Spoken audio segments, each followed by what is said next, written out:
Hey everyone, welcome back to CryptoCache. Thank you very much for joining me here. I hope you're having an amazing day. Happy Wednesday to you and your family. We're going to take, of course, another look at Bitcoin as we do each and every day to see kind of what's going on with this magical beast. Now, I'm not a financial advisor. Hopefully you can learn something here today. If you want to become a better trader, CryptoCache.tech is a site, link in the description below. I do have discounts for military and third world countries. Feel free to message me if you have any questions. But I have a signal group, trading academy, and community. And we've been getting a lot of cool short signals here recently, and it's actually working out fairly well. But the bottom line is that Bitcoin is still in an overall downtrend. We need to acknowledge that. What I want to talk about today, though, in kind of a little bit more importantly, would be big picture in the sense of what the best case scenario would look like for Bitcoin and a worst case scenario. Okay, so we're going to kind of talk about that range that we're likely going to see between now and 2 to 4 months from now. Okay, so we're just going to go ahead and discuss that. But what we'll do is we'll start with the big stuff here, work our way down, because this kind of ties into where the price may consider coming back to retest. Because we can see here, obviously this monthly close right around 37,500. That's a pretty definitive line in the sand there. In other words, 37.5 was a previous support level that was tested multiple times on the daily. And what we can acknowledge is the simple fact that that's going to be a strong resistance level. So better case scenario for Bitcoin, if it were to recover from here, would be a rally to 37.5. That's a best case scenario. There's quite a few stops along the way, though, right? There's a lot of different things we got to acknowledge, but that would be a better case scenario. And of course, worst case scenario, just to kind of throw it out there as well, is 21,000. That's right here where the 50-day SMA is hanging out. And if you look at this other chart here, you can see this older data right here where the 50 is effectively working as a support level, and the 20 is working as, well, not necessarily a resistance, but when the price breaks down below the 20, it takes a while to come back. It took about 6 months previously. So again, history doesn't always have to repeat itself, but it oftentimes does in trading. So hypothetically, we're 1 or 2 months into that 6-month cycle right now. We should be approaching the bottom soon as that 50-day SMA works its way up to 27,000. We could see a candle wick down to 21. That's a possibility. But at this point, it's hard to say specifically. It does feel like Bitcoin wants to continue to retest its support at about 26,800, at least on, again, the Binance chart.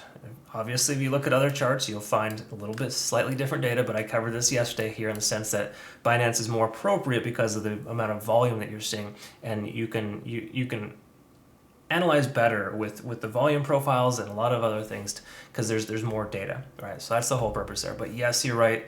Whoever mentioned that 25,400 was a candle wick down. We got that low on other price points. In other words, that was on, if I'm not mistaken, Bitstamp, which is the oldest data that we have available. It came right down to about 25,400. Okay. Anyways, that being said, on the monthly, it's doing what we're expecting it to do right now. Okay. We're also breaking below 50 on the RSI, which is notoriously not a great sign. But if you look back here, in fact, let's go to this chart here. What do you know? The last time we broke under 50 on the RSI was right when we were under 20 on the moving average. Okay, we're under 20 on the moving average now. What do you know? We're breaking down below 50 on the RSI. All right, so again, some similarities that are pretty stark, and they need to be acknowledged in the sense that we could very well see a continuation lower, but the likelihood of it coming back up above 50 on the RSI, or just say breaking the 20-day SMA in the immediate future, is very low, right? That's just kind of the cold hard facts there. All right, so that's kind of what we're looking at there. Taking a look at the weekly, we can see the 20-day SMA, of course, is working its way down, and that is essentially very synonymous in a lot of ways here with this trend line.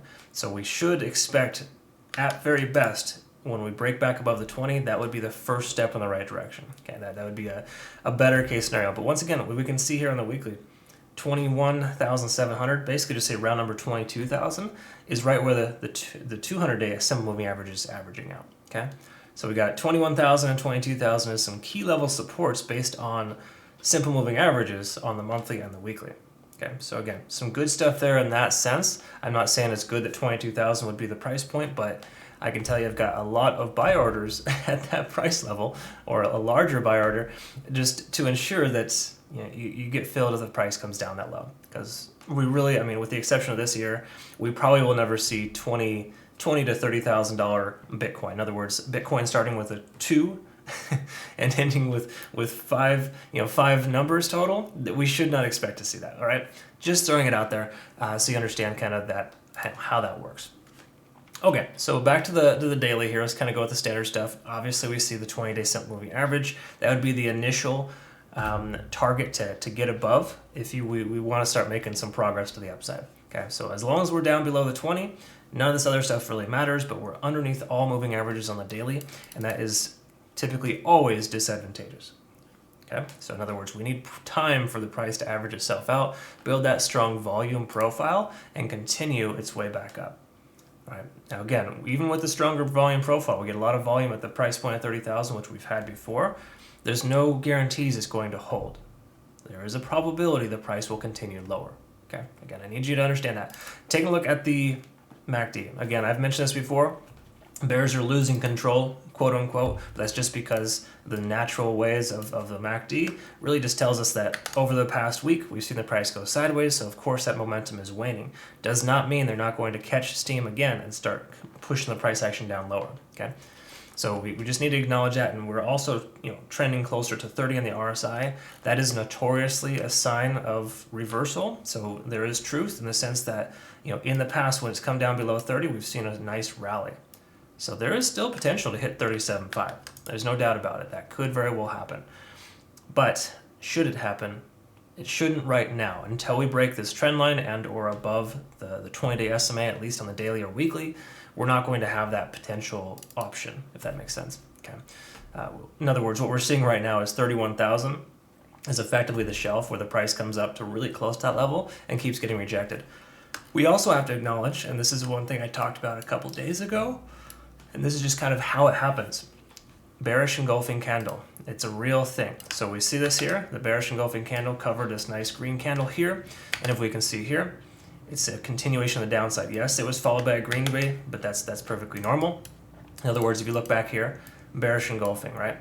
Followed by a green day. In fact, 2 green days. And then the price inevitably broke down. Same thing here as well. Obviously, the price went down immediately. Generally speaking, though, it's fairly ominous when you see a bearish engulfing candle. The likelihood of the price action going up from there is lower than it is going down. Okay, you can even see the same thing here as well, where a candle wicked down pretty hard. Yes, it came back up, but look at this. That's almost the same exact level right there. That we got the 1-day candlestick close at 31,300. It's essentially the resistance level now. So we can anticipate that 31.5 is a round number, or just say even 32,000 will be a very strong resistance channel. Okay, so anytime the price comes up to that level, it's getting instantly rejected. So the bears are not willing to let the price go above that for now. That's just kind of the way it is. Again, we build more of a volume base there. We get a little less fear, uncertainty, and doubt in the market. Then we'll start seeing that. I mean, the fear index is what? Somewhere in the range of 8 to 10 right now. I mean, that is just terrible. Single digits is not good. So that's why we're seeing this sell-off and this constant pressure there. No one wants to buy it except for you and I, who are averaging our price down.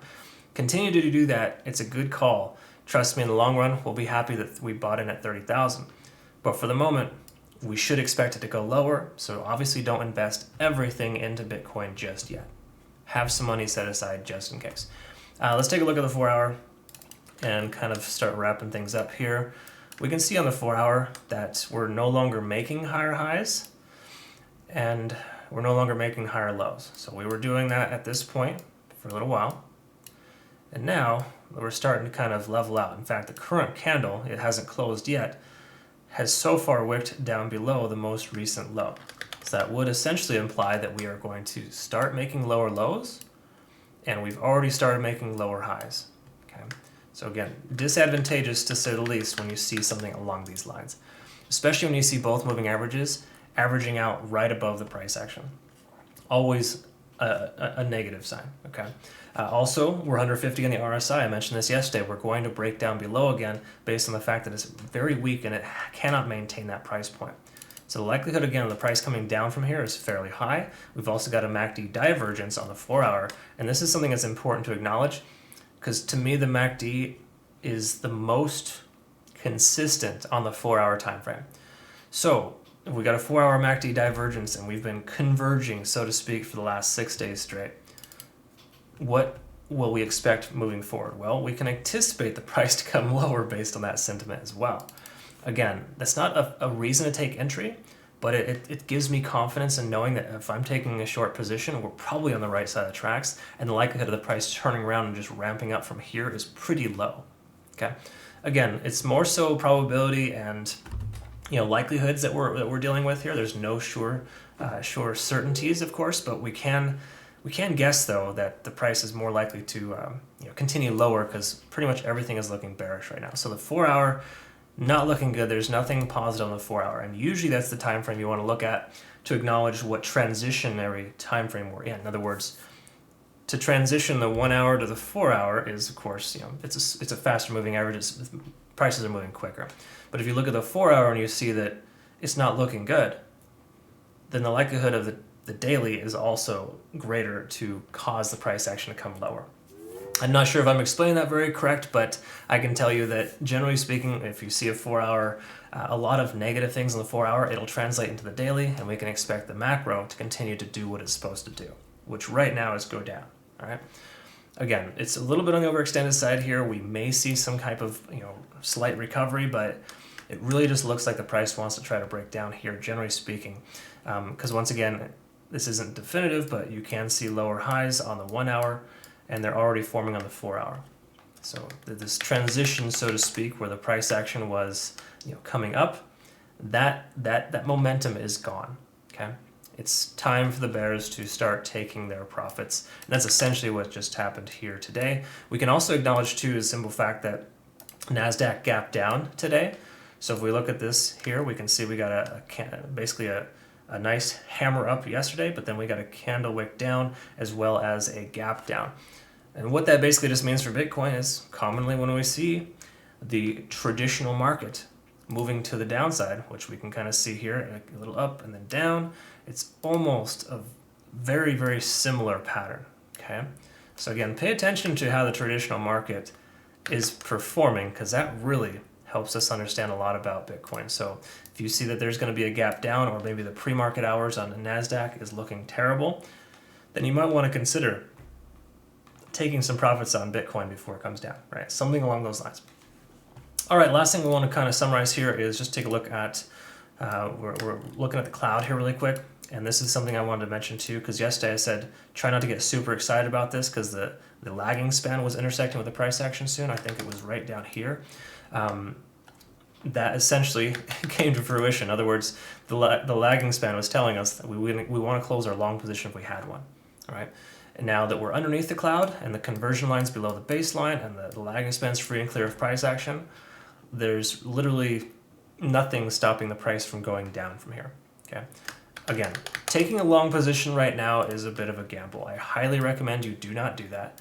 And I would just advise to dollar cost average wherever possible with small portions and not overinvest at this point, because the price will probably go lower. Just kind of how it feels. Again, everything is pointing down for the moment. So just be ready for it. Hate to say I told you so, and we'll see what happens, right? No guarantees. Price could shoot up tomorrow. That's just kind of the way that it works. But literally, I see nothing here that's positive or complementing to the upside, and we need to just kind of recognize that and shift your mindset a little bit. It's okay to be a bull. That's perfectly fine. I agree with you. 30,000 seems like a great value. But those who control the market right now have a different agenda. It's all about taking profits. They don't care where the price is at. All right. So just please be aware of that. Anyways, I hope you learned something here today, of course. You want to become a better trader, CryptoCache.tech is a site, link in the description below. Be happy to work with you and get to know you better. We do have discounts for military and third world countries, so feel free to message me direct if you have any questions there. Thanks again so much for your support. We'll look forward to seeing you in the next one. Have a great rest of your day. Take care.